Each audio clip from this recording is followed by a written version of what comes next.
Lisa is a shy and introverted 16-year-old teenager. In the opening scene, she is running down a hill in the middle of the forest. Her clothes are torn and her face is covered in wounds.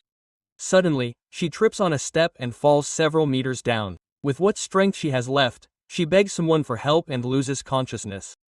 In the next scene, Lisa is in the hospital. The severity of her injuries is clearly visible in broad daylight. Fortunately, a passerby finds her in the forest and takes her to the hospital. Outside, two police officers are discussing the case. Judging from previous reports of bullying, the police are certain that Lisa was bullied by the girls at her school.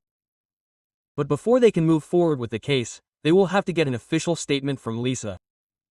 They have also tried to contact Lisa's parents, but it turns out that her mother died a few years ago and her father is abroad. He is not involved in her life and would not care if she died. When she regains consciousness, the police chief detective, Mr. Kim, introduces himself. He asks her several questions about her health and the incident that happened the previous day, but Lisa remains silent throughout the interrogation. They are interrupted by her guardian, Mrs. Lee. She insists that the officer leave and let the girl get some rest. The malice in her intention is clear as she tries to prevent Lisa from revealing who really did this to her. Mr. Kim then notices three middle-aged women at the door. They are the mothers of the girls suspected of harassing Lisa. He assumes that they want to threaten Lisa or bribe her into keeping quiet. He asks them to leave, as they are not legally allowed to see the victim. But the women are insistent. Their husbands are people with power and money, which makes them believe that their daughters can get away with anything. Mr. Kim claims that his daughters were the ones who invited Lisa to the mountain, but the mothers nonchalantly declare that the girls were just hanging out. When the argument heats up, Lisa asks them to leave because she wants to rest. After the incident, the homeroom teacher, Mrs. Lee, meets with the school principal. They both know full well that Lisa was bullied. In order to save the school's reputation, the principal wants Mrs. Lee to transfer Lisa to another school when she returns. He hides his corruption by pretending to be concerned about the future of the bullies. A few weeks later, Lisa recovers from her injuries and is finally able to walk. Mr. King has tried to ask her about the incident several times in the past week, but Lisa has yet to break her silence. Due to the lack of hard evidence, the case is handed over to a school counselor and the bullies are set free once again. One night, Lisa lets her negative thoughts get the best of her. She tries to do the unthinkable, but is stopped when a woman enters her room. The woman is the school counselor, Mrs. Somi. Somi has seen many students like Lisa and has helped them continue living after being traumatized by similar incidents. She is not like any other counselor. She was bullied at school too and knows what it feels like to be weak. Therefore, she helps her students get revenge on their bullies. She initially does not seem to feel sorry for Lisa, making her remember the events of that night, which in turn causes Lisa to break down in tears. When she calms down, So asks her to stay alive until she returns. On the day Lisa is discharged, she is visited by the leader of the bullies, Nayeon. She has brought her new school uniform knowing that the old one is torn. The girl shows no remorse for almost killing Lisa and tells her that she would be better off dead. Before leaving, she also threatens her to stay away from the police. After she leaves, Somi enters the room. Having overheard the entire conversation, she takes Lisa home and helps her settle in. After that, Lisa goes to the neighborhood where her mother used to live. While reminiscing about the past with her mother before her passing, a passerby catches her eye.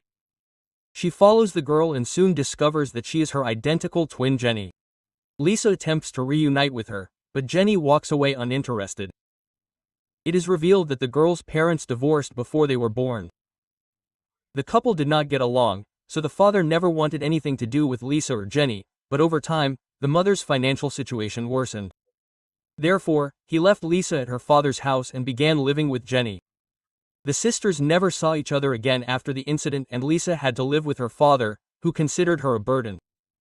The next day, Somi follows Jenny to a store and sees her shoplifting. She stops her outside and asks for her help. Even when she tells him that her sister was almost bullied to death, Jenny remains uninterested in the conversation. She only agrees to help when Somi offers her money. In the afternoon, the three of them meet at So's house. She suggests that they live together for a week or so until the plan comes to fruition. Jenny is excited about the idea but accepts anyway, but then she is told that she will have to go to school pretending to be Lisa in order to teach the bullies a lesson.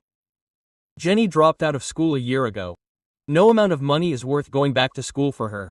She refuses to cooperate and storms out of the apartment. A few minutes later, she receives a video in a group chat. The video is of Lisa being bullied. A group of girls rip her clothes off, push her to the ground, and kick her repeatedly, while a girl with an obnoxious laugh records the whole thing. This enrages Jenny so much that she returns to the apartment and calls Lisa a coward. The video reminds Lisa of the traumatic night and causes her to hyperventilate. Seeing her twin in such a state, Jenny can't help but feel bad for her. With great determination, she asks Somi where she can find the girl with the obnoxious laugh. The next day, she goes to school pretending to be Lisa. Her classmates notice the obvious change in her behavior, but no one pays much attention.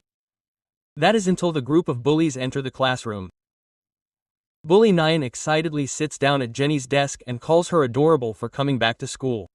From her laughter, Jenny realizes that Nyan is the girl in the video and the one who caused everyone else to bully Lisa. When the bully starts to get too much, Jenny tackles her to the ground with a single slap, then grabs her by the hair and sits on top of her, telling her to laugh again. After that, she records a video of herself while strangling her at the same time.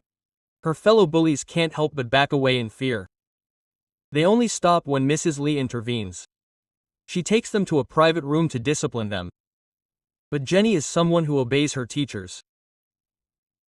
When she and Mrs. Lee are alone, Jenny approaches with a pen, subtly threatening to stab her. Mrs. Lee stammers in fear as Jenny confronts her about her injustice towards Lisa. Later that day, Jenny returns home and shows Lisa the video of Nyan. Lisa doesn't know how to feel about it because she doesn't support violence, even when it's directed at her biggest bully. Somi warns Jenny not to do something like that again because she could get her sister in trouble if she had only seen the scene with the pen. The next day is the twins' birthday. They buy each other a cake and bond for the first time in their lives. Lisa tells Jenny how hard her life has been because she never received any love from her parents. Jenny feels sorry for her, as living in poverty with her mother hasn't been ideal either. The next morning, Jenny is asleep. So Lisa decides to go to school on her own. She thinks that since Nyan was taught a lesson, she won't pick on her again. At school, Nyan's mother is with the principal discussing how to transfer Lisa to another school. The woman fears that he will try to take revenge on her daughter and wants him to leave as soon as possible. A corrupt director assures her that they will take care of the situation. Meanwhile, Lisa overhears their conversation from the doorway and runs to the bathroom in tears. There she bumps into Ong before locking herself in a stall. Nyan, who has been wanting to get revenge, throws a bucket of water at him. No way. Lisa returns to the wet house and collapses to the floor exhausted. Somi helps her while Jenny burns with rage. She immediately calls Nayangal to Lisa, who ends up on the internet. Scared of being convicted of harassment, Nayan does as she is told. When she reaches the mountain, Jenny hits her on the head and knocks her unconscious. When she regains consciousness, she finds her hands and legs tied and her mouth covered with duct tape. Jenny removes the tape from her mouth and forces her to drink an entire bottle of water. She then takes out another bottle full of acid. Nayan begs for her life, which only makes Jenny laugh harder. He pours the acid dangerously close to her face, but promises not to kill her. By this point, Nayan can barely breathe and is crying hysterically. Jenny unties her legs and tells her to run if she wants to stay alive. The stalker seizes the opportunity, but falls a few meters away. Just then, Lisa arrives on the scene and tries to free Nyan because she doesn't want more people to get hurt.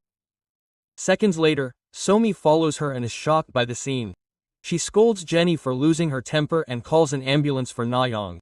In the next scene, Jenny is being questioned by the police. Since no one actually saw her with the victim, she is just a suspect. Somi arrives and asks the officers to let her go for now. The officers decide to wait until Nyan regains consciousness and let them go. Outside, Jenny states that she doesn't regret her actions in the slightest and that she would do it again if given the chance.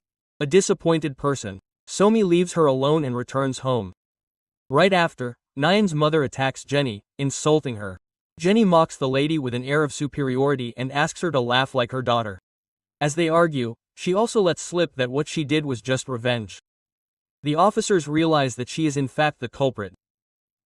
When Mr. Kim calls her by Lisa's name, she is convinced that the Lisa he is looking for is at home. Later, Mr. Kim and his fellow officer drive back, but Kim can't get the idea of Jenny out of his head. Having also noticed a significant change in Lisa's behavior since she was in the hospital, suspecting that she has a doppelganger, he drives to her house to check. However, upon arriving at the location, he finds it empty. Just then, he receives a call from the hospital informing him that Nyan has regained consciousness. She was thinking that there was someone else at the scene when she was attacked. A flashback shows us that there was actually no one else there when Nyan was lying on the ground in the mountains. In fact, Jenny, Lisa, and Somi are all the same person. Up until now, whenever Lisa talked to any of them, she was only talking to herself. She never had a twin sister. After being bullied, she was so lonely and helpless that she would fantasize about having someone who cared about her. Soon, the fantasy turned into an obsession and she developed multiple personality disorder. Meanwhile, Sony is a counselor and the only real person who helped Lisa, but she never met her at the hospital. Lisa imagined that she was there to cope with loneliness and eventually added her to their personalities. The court finds out what exactly is wrong with Lisa and she ends up in therapy, quitting school, and focusing on her mental health. We see a clip of her talking to a therapist about her past trauma in great detail. She has finally recovered. In the last scene, the real Somi drops her off at the airport. Lisa flies to a different city to start a new life.